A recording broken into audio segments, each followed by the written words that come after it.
मैं नितिन।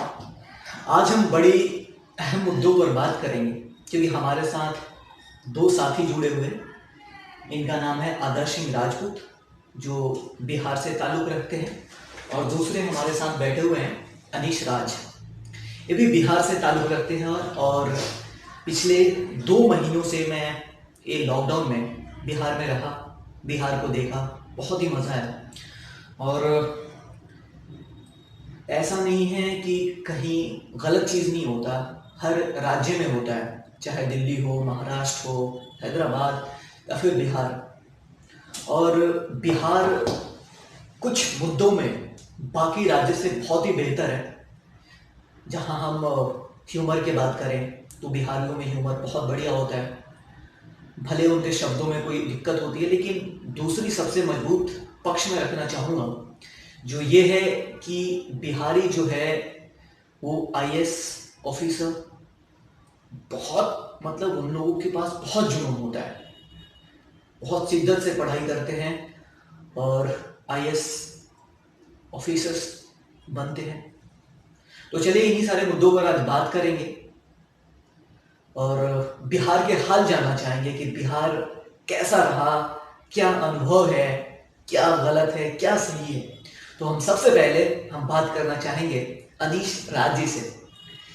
तो अनीश राज जी बताइए कि आप लगभग आपकी उम्र 22 साल 20 साल होगी, तो आपने 20 साल जो बिहार में बिताया है, तो आपका एक्सपीरियंस क्या कहता है, आप बिहार को कैसे देखा है? और जब आप दिल्ली आए, मुंबई गए, बाकी राज्य में गए, तो फिर बिहार को क्या देखते हैं कि बिहार में कहाँ है, क्या है, जरा बताइए। बिहार में क्या देखिए, सबसे पहले आप जिस जगह पे रहते हैं वहाँ पे आप ढल जाते हैं पूरी तरह से। जैसे कि आप अगर आप दिल्ली में हैं तो आप एक राजधानी हो जाती है, यहाँ पे आते हैं तो आपको हर तौर तरीके सब चीज़ बदल जाता है। यहाँ की जो भाषा है वो भी बदल जाती है। हालांकि बिहार के भी कई लोग हैं जो राजधानी में आके यहाँ बसे हुए हैं। तो बिहार में जो स्थिति है वो किस चीज़ के बारे में आप पूछना चाह रहे हैं? स्थिति क्या क्या माहौल किस चीज़ के बारे में? सबसे पहले मैं प्रशासन के बारे में बात करूंगा कि प्रशासन वहाँ कितना कोऑपरेटिव है जनता से। जनता से कितना कोऑपरेट है? देखिए, प्रशासन तो अपना काम बखूबी कर रही है वहाँ पे, लेकिन कई कई जो जगह है वहाँ प्रशासन असफल हो गई। जैसे हम बात करेंगे वहाँ का जो करप्शन है, मतलब पुलिस का जो करप्शन है वो काफ़ी बढ़ गया है। आप जहाँ भी जाएंगे तो आप हवलदार को देखेंगे, ट्रैफिक जो कंट्रोल करते हैं, वो आए दिन जो ओवरलोडिंग वाहन है वो जब जाते रहते हैं तो वे रोकते हैं, ऊपर से उनको चार्ज देते हैं। मतलब उनको ये नहीं, उनको मना करते हैं, और जो चार्ज लेते हैं वो अपने पैकेट में रख लेते हैं, और वो जो चार्ज है वो जाके जो पुलिस चौकी है, जो थाना अध्यक्ष वहाँ बैठते हैं, जो नज़दीक थाना अध्यक्ष, वहाँ जाके वो पैसा उनको सप्लाई करते हैं। तो ये चैन जो सिलसिला है ये कोई देखने वाला नहीं है, क्योंकि पूरा प्रशासन इसमें मिला जुला हुआ है, कोई इस पर अभी कार्रवाई नहीं हो सकी है। और जो बात करेंगे तो सिपाही से लेकर थाना अध्यक्ष से लेकर एसपी तो मैं नहीं कहूँगा, लेकिन एसपी भी कभी कभी सम्मिलित हो जाते हैं इसमें। तो जो ये आपको जो चैन देखने को मिलेगा इन सब में, सब एक दूसरे से मिले जुले रहते हैं, है ना, और मिलजुल के ये सब काम होता है। और करप्शन इतना बढ़ गया है बिहार में, इतना बढ़ गया है कि मतलब इसके बारे में आप जितना बोले उतना कम है। केवल प्रशासन ही व्यवस्था में नहीं, अगर मैं देखूं तो बिहार का हर क्षेत्र में हाल खस्ता नजर आता है मुझे। जैसे कि आप हेल्थ सेक्टर में बात करें, एजुकेशन सेक्टर में बात करें, इसमें मुझे बहुत ही दुख होता है, क्योंकि आपको बता दूं कि बिहार के लोग जो हैं, जी बिल्कुल आपको भी मौका मिलेगा, बिहार में जो स्थिति है एजुकेशन के मामले में, बच्चे वहाँ के बड़ी प्रतिभाशाली होते हैं, जो अपना मतलब जो टारगेट बनाते हैं उसे बिल्कुल सही से अचीव करते हैं। और आपको बता दूं कि बिहार से बहुत ऐसे लोग हैं जो अमेरिका में बेहतर स्थिति के डॉक्टर हैं, नसा में हैं। तो ये सी क्या गड़बड़ी रह गई बिहार सरकार के पास कि हेल्थ सेक्टर ना देख पाती है, ना प्रशासन ढंग से चला पाती है। एक और मुद्दा मैं जोड़ना चाहूँगा कि वहाँ जो क्राइम रेट है, बिहार के जो क्राइम रेट है वो बहुत ही भयानक मुझे लगता है, क्योंकि पिछले मैं 2 महीना वहाँ रहा, मुझे बहुत ही, सच पूछो तो मुझे बहुत डर लगता है बिहार में। क्योंकि कब कहां से कौन गोली चला दे, कौन कहां से बम फेंक दे, जिसकी मुझे बहुत डर लगती है वहां। देखिए बिहार में कुल 38 जिले हैं, आप जहाँ भी देखिएगा, आप मोतिहारी में देख लीजिए, हाँ कोई पूर्वी चंपारण और पश्चिम चंपारण अलग अलग जिले हैं। आप मुंगेर में देख लीजिए, आप पटना में देख लीजिए जो किस तरह से इंडिगो के कर्मचारी को गोली मार के हत्या कर दी थी। हाँ। और आप मोतिहारी में एक दृश्य देख लीजिएगा किस तरह से जो महिंद्रा के व्यवसायी थे उनको गोली मार दी गई। तो आए दिन ये घटना घटती रहती है। पुलिस प्रशासन मतलब अपनी काम बखूबी से नहीं कर पा रही है। वो हमेशा यही सवाल करते हैं कि नहीं हमने काम कर रहे हैं, हम काम कर रहे हैं, हमें मौका दीजिए, जल्द से जल्द जो इसमें लिप्त हैं उस पर कार्रवाई जल्द होगी, लेकिन कार्रवाई नहीं होती है। बीच में जब एक महाखबर में क्लिप्स आया था कि ये जो दरोगा साहब होते हैं उनके पास अगर आप एफआईआर लेके जाएंगे, जी बिल्कुल, तो वो बड़े मिसबिहेव करते हैं, बिल्कुल बिल्कुल, गाली के साथ बात करते हैं। बिल्कुल।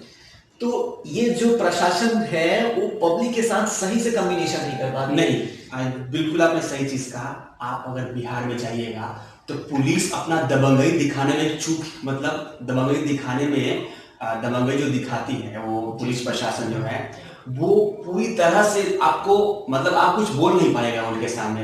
अगर आप उनके सामने कुछ एक शब्द भी बोलते हैं तो वो आपको रोक देंगे उस समय और आप कुछ नहीं कर पाएगा, क्योंकि वो पुलिस प्रशासन है। कल हो के आप पे एफआईआर कर देगी, झूठे एफआईआर कर देगी, तो आप क्या कर पाएंगे? जी, कुछ नहीं कर पाएंगे। अब हम बीच में आदर्श जी को भी जोड़ना चाहेंगे, क्योंकि देखिए बिहार का जो सीन है, क्राइम सीन है, वो बहुत ही खराब मुझे लगता है। क्योंकि जैसे कि आप बता रहे हैं कि अगर वहां पे आप बात करेंगे तो बात करने वालों को डर रहता है कि भाई मुझसे ऐसी कोई गलती ना हो जाए कि जिसने मुझे फंसा के गलत एफआईआर कर दे और कल से मुझे कोर्ट कचहरी के चक्कर लगाने पड़े। तो मुझे लगता है कहीं ना कहीं बिहार की सरकार जो है वो भी विफल नजर आती है मुझे। तो इस पे मैं विफल की बात क्या कर रहा हूँ, आपको मैं बता दूं कि नीतीश कुमार मीटिंग करते हैं, एसपी के साथ मीटिंग करते हैं, डीएम। उन्होंने ये भी कहा है कि जो अलग अलग राज्य के जो डीएम है वो एसपी के साथ मिलकर बैठक करें, सप्ताह में साप्ताहिक बैठक करें। और इसके साथ साथ नीतीश कुमार मंत्रिमंडल के साथ भी बैठक करते हैं, उसमें यह निर्णय होता है, जो डिस्कशन होता है कि जो आप हेल्थ सेक्टर की बात करें, एजुकेशन सेक्टर की बात करें, करप्शन सेक्टर की बात, सब डिस्कस होता है, लेकिन उसके बावजूद में कोई कार्रवाई नहीं होती है। तमाम जो पुलिस के अधिकारी हैं, बड़े बड़े जो अधिकारी हैं, वहां पे मीटिंग होती है और पुलिस प्रशासन की मीटिंग होने के बावजूद भी नीतीश कुमार असफल रहे, नीतीश सरकार असफल है। लेकिन इस बार का जो चुनाव रहा, जो बिहार में जो चुनाव की हम बात करें, तो कहीं ना कहीं आरजेडी चूक गई जीतते जीतते। पहले जो जब जिस तरह से जब चुनाव हो रहे थे, जब उस समय आरजेडी अपना बढ़त बनाते हुए नजर आ रही थी, लेकिन धीरे धीरे जो हुआ पासा ही पलट गया और एनडीए की सरकार, नीतीश कुमार को हालांकि कम सीट है, भाजपा को ज्यादा सीट है, लेकिन जो गठबंधन की सरकार थी वो आपस में बना के इन्होंने जीत लिया। लेकिन अभी नीतीश कुमार हमेशा बोलते हैं कि मैं करप्शन से कोई कंप्रोमाइज नहीं करूंगा, लेकिन कंप्रोमाइज वो करते हैं और आए दिन बिहार में करप्शन और हेल्थ और एजुकेशन और बिगड़ते जा रहे हैं। जितना सुधरने की जरूरत है लेकिन और बिगड़ते जा रहे हैं, हालात अभी नहीं सुधरा है। चलिए अब हम आदर्श जी की तरफ मुड़ते हैं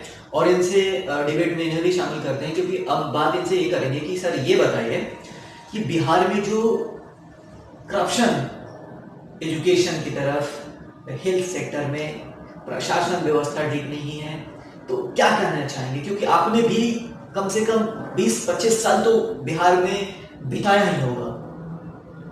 देखिए नितिन जी, सवाल बहुत ही अच्छा है। चाहे बिहार में कोई भी क्षेत्र हो या एजुकेशन का हो, करप्शन का हो, क्राइम सीन हो, तमाम जो तरह की जो व्यवस्था है बिहार की, वो कहीं ना कहीं जो चरमराती हुई जो दिख रही है आपको, अनीश जी भी ने बखूबी जो बिहार के बारे में इन्होंने बताया और जिक्र किया कि वहाँ की प्रशासनिक व्यवस्था कैसी है। मैं भी कहना चाहूँगा, देखिए नितिन जी, अगर इस डेस्क पे धूल पड़ जाए तो इसको साफ करने की जरूरत है ना। जी जी बिल्कुल। बातचीत ही एक हल नहीं है, समस्या का एक निदान नहीं है, बातचीत ही नहीं है। अगर इस डेस्क पे अगर धूल पड़ गई है तो इसको हम लाके पोछेंगे ना, फिर ये साफ होगा, फिर यहाँ पे हम बैठेंगे, अच्छा लगेगा।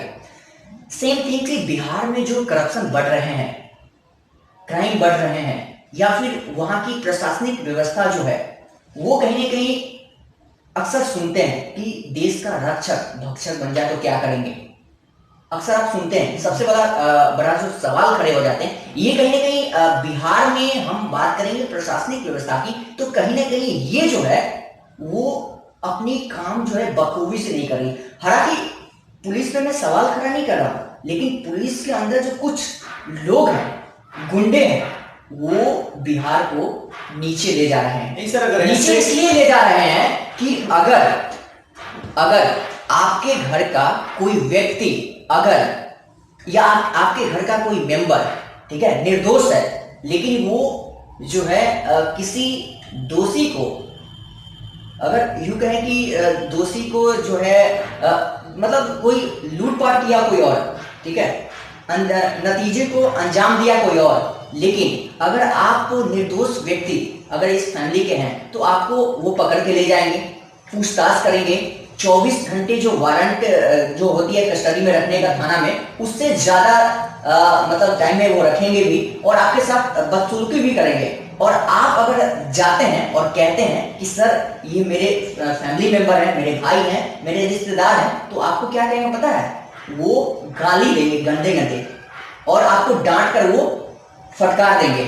और ये भी कहेंगे आपके पास अगर कोई चाहेंगे कि हम इस चीज को रिकॉर्ड करते हैं तो वो आपके मोबाइल को छीनकर बदसलूकी करने लगेंगे। और पता है क्या कहने लगेंगे कि ज्यादा मत बोलो वरना तुम पे हम पुलिस पे हाथापाई करने का आरोप लगा देंगे और तुम्हें कस्टडी में तुम्हें भी डाल देंगे। सीधी अगर बात करें तो ये जंगल राज है, बिल्कुल जंगल राज है। प्रशासनिक व्यवस्था आप देखिए ना कि अगर आप जा रहे हैं रास्ते में तो प्रशासन विदाउट हेलमेट का जा रहा है तो कोई दोष नहीं है, लेकिन वहीं पर अगर कोई आम इंसान जा रहा है तो उसको टॉर्चर करते हैं पुलिस वाले। मतलब कानून की रक्षा करने वाले। मैं ये नहीं कह रहा हूं कि प्रशासन अपना जो है काम करती है नहीं करती, मैं ये कह रहा हूं कि प्रशासन अगर उसको 2 किलोमीटर 3 किलोमीटर अगर जाना हो तो विदाउट हेलमेट वो चला जाता है। अगर वो कोई आम इंसान उस पर सवाल खड़ा करता है कि आप क्यों जाते हैं विदाउट हेलमेट, आपको हेलमेट क्यों नहीं लगाते, तो उसका चालान कोई नहीं काटता। अगर जो पुलिस वाले बीच रास्ते में रुक कर जो चेक करता है कि हेलमेट नहीं है, लाइसेंस नहीं है, गाड़ी का कागजात नहीं है, उस व्यक्ति को जबरन पकड़कर मारपीट कर उससे वसूली करते हैं। ये नहीं कि अच्छा सुझाव देते हैं, उसको मारपीट करने लगते हैं, यहां तक कि उसके साथ मतलब गंदा मतलब होता है ना, समझ सकता हूं, नीचे कैटेगरी की व्यवहार वो करने लगते हैं। लेकिन वहीं पे अगर कोई पुलिस वाला विदाउट हेलमेट का गुजरे तो वो नहीं कहते हैं कि सर आप लगा लो। ये क्या है? ये आप कह सकते हैं कि हमारे ये संविधान में है ये प्रावधान? अगर कानून है तो कानून सबके लिए है ना।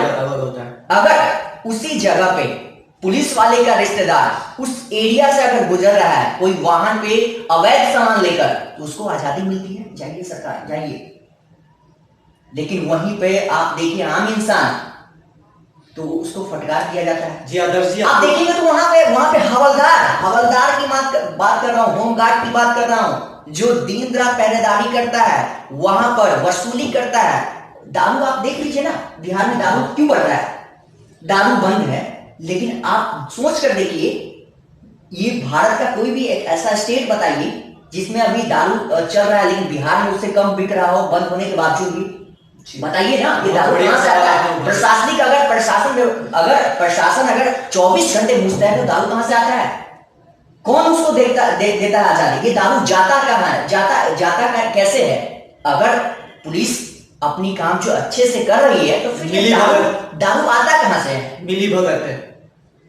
हम आपको बता रहे हैं, जब हम और अनीश जी इस बार बिहार इलेक्शन कवर कर रहे थे तो वहां के आम लोगों का बहुत जो है आप सुनते तो मतलब उनकी जो भावुकता जो है ना, वो शब्द कहीं ना कहीं हम लोग के अंदर अभी भी खटक रही है कि वो लोग कहते थे कि देखिए सर हम लोग सुरक्षित महसूस नहीं करते हैं आप लोग अपने आप को। जब हम रात को निकलते हैं ना, चाहे हमारे फैमिली हमारे बहू बेटी जब निकलती है ना तो हमें डर सताता रहता है कि कुछ हो ना जाए।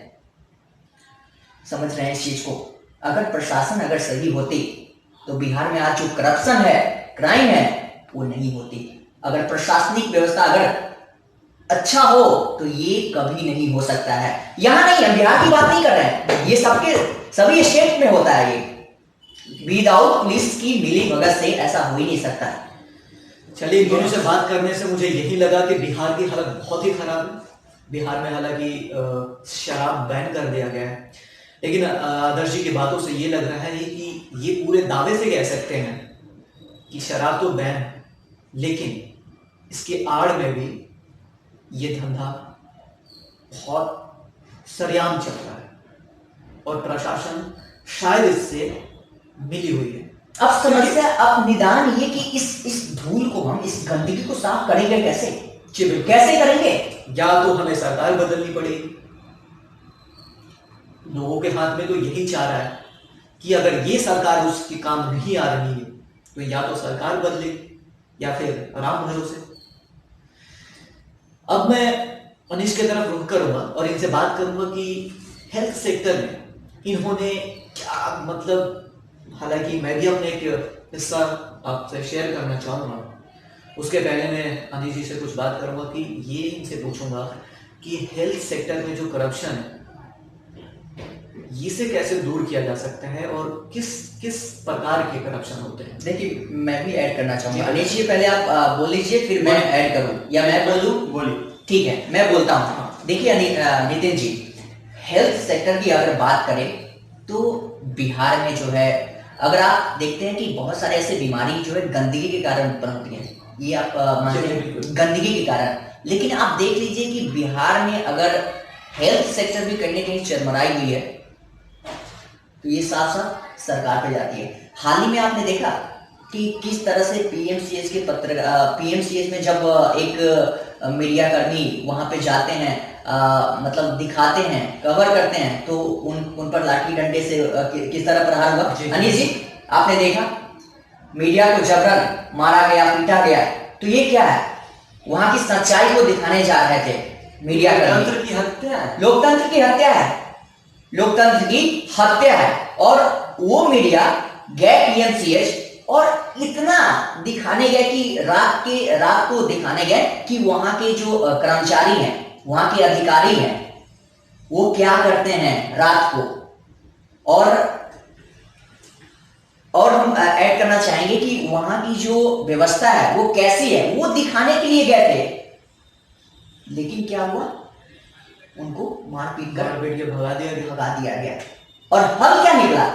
जीरो, कुछ नहीं। यहां तक कि मीडिया पिट गए, सारे न्यूज चैनल, सोशल मीडिया पर दिखाया भी गया कि मीडिया पिट गए, लेकिन समस्या का हल क्या निकला? जीरो। सरकार क्या, मतलब उन लोगों के लिए करे? कुछ नहीं। ये क्या है? यही लोकतंत्र है क्या? और बिहार सरकार की सबसे बड़ी साजिश ये भी नजर आती है कि बिहार सरकार हमेशा मीडिया पे दबा के रखती है, मीडिया पे दबदबा बना के रखती है ताकि उनके विरुद्ध कोई लोग प्रचार न करे, कोई लोग खुल के ना बोले। और हाल ही में ये बात सामने आई है कि बिहार सरकार अब सोशल मीडिया पे लोगों पर नजर रखेगी, यानी कि ये आपका सीधा प्राइवेसी खत्म। जहां हम प्राइवेसी की बात करते हैं वहां अब सोशल मीडिया पर आपके ऊपर नजर रखी जाएगी कि आप कौन से सरकार के विरुद्ध क्या बोल रहे हैं। आपने कुछ गलत तो नहीं बोला, आपने कुछ भड़काऊ बयान तो नहीं दिया। ये एक अलग विषय है, लेकिन मैं आपसे ये कहना चाहूंगा कि ये कहां तक सही है कि आप सरकार में बैठे हो और आप ये नतीजा, मतलब ये कानून बना दे कि सरकार के खिलाफ सोशल मीडिया पे कोई बोल ही नहीं सकता। आप ये काम क्यों नहीं करते कि आप ऐसी काम करेंगे जो मानव के लिए, पूरे बिहार के लिए सही हो। तो लोग, बिहार तो छोड़िए, बिल्कुल लोग पूरे बिहार को, पूरे देश की बात कीजिए ना, देश हित में बात कीजिए। अगर हम पर्टिकुलरली बिहार को नहीं, सभी स्टेट को ले लीजिए ना।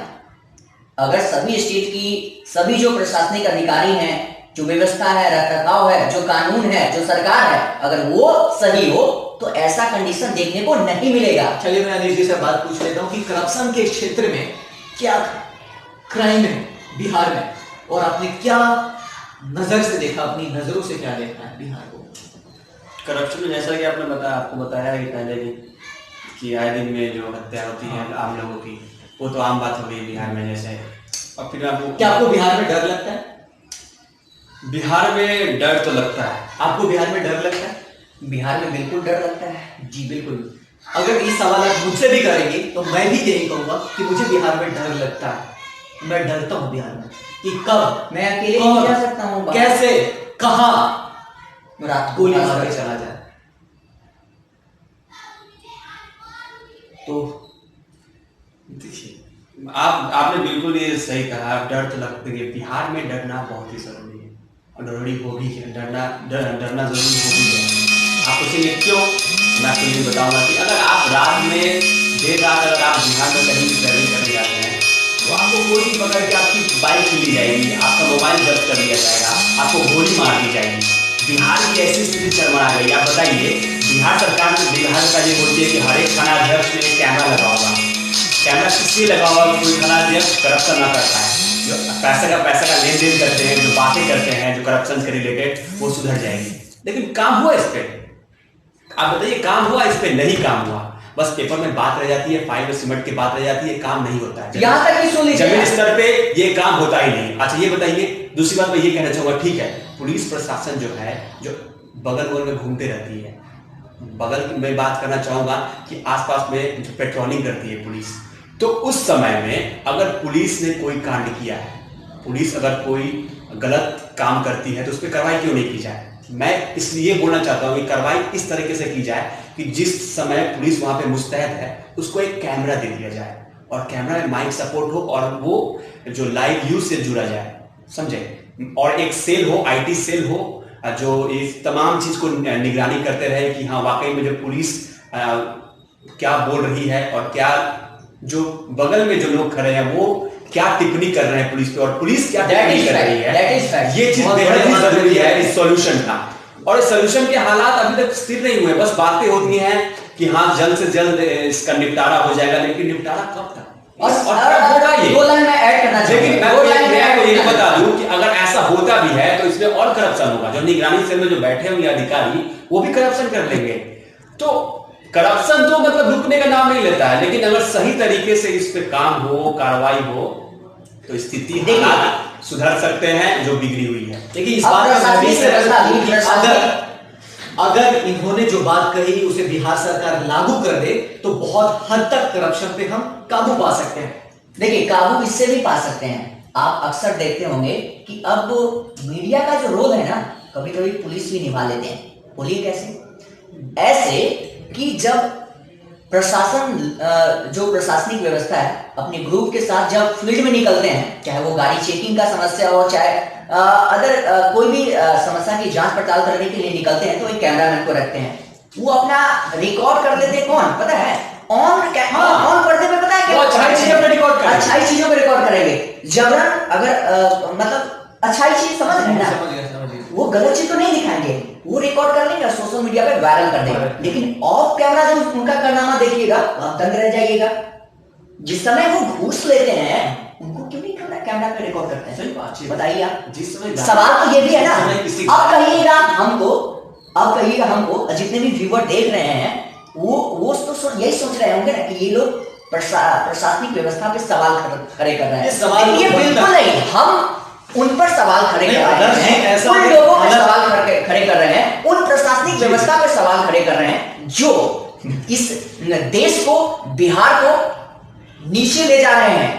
समझ रहे हैं ना कहां ले जा रहे हैं? अगर ऑन कैमरा जो दिखा रहे हैं मीडिया की तरह जो सोच रहे हैं, इलेक्शन की बात कर रहे हैं, मतलब अच्छे चीजों को दिखा रहे हैं, और तो उसको भी दिखाइए ना। आप जब घूस लेते हैं तो उसको दिखाइए, ठीक है ना? एक इलेक्शन का उदाहरण दे रहे हैं आपको। जब इलेक्शन में जो पेट्रोलिंग करते हैं पुलिस, अच्छाई चीज को दिखा देंगे। जैसे आप इलेक्शन के समय क्या रहता है कि 50,000 रुपया से ज्यादा आप लेके नहीं जा सकते, नहीं जा सकते हैं। लेकिन उस समय 50,000 से ज्यादा जो रुपया पाया जाता है वहां पे पुलिस मिली भगत कर लेते हैं, बांट लेते हैं और दिखाते क्या है वहां पे रिकॉर्ड करके क्या दिखाएंगे कि नहीं देखो इतना ही रुपया पकड़ाया और इतने पैसे पकड़ाए। और जो बात होती है, जो सही बात है वो कैमरे में कैद नहीं होती है, लेकिन जो होती है वो कैमरे में कैद कर लेते हैं। और जो बुराई होती है वो तो क्या यहाँ तक कि अगर मीडिया का कैमरा ऑफ रहता है तो मीडिया के साथ भी बदतमीजी किया जाता है, और ये बिहार के पुलिस के लिए आम बात हो गया इस टाइम में। चलो एंड दैट टाइम ये बहुत शर्म की बात है और इन्हीं सारी बातों से हम अपनी बात को खत्म करते हैं। धन्यवाद। और ऐसे ही हमारे शो को देखते रहिए। तब तक के लिए विदा, नमस्कार।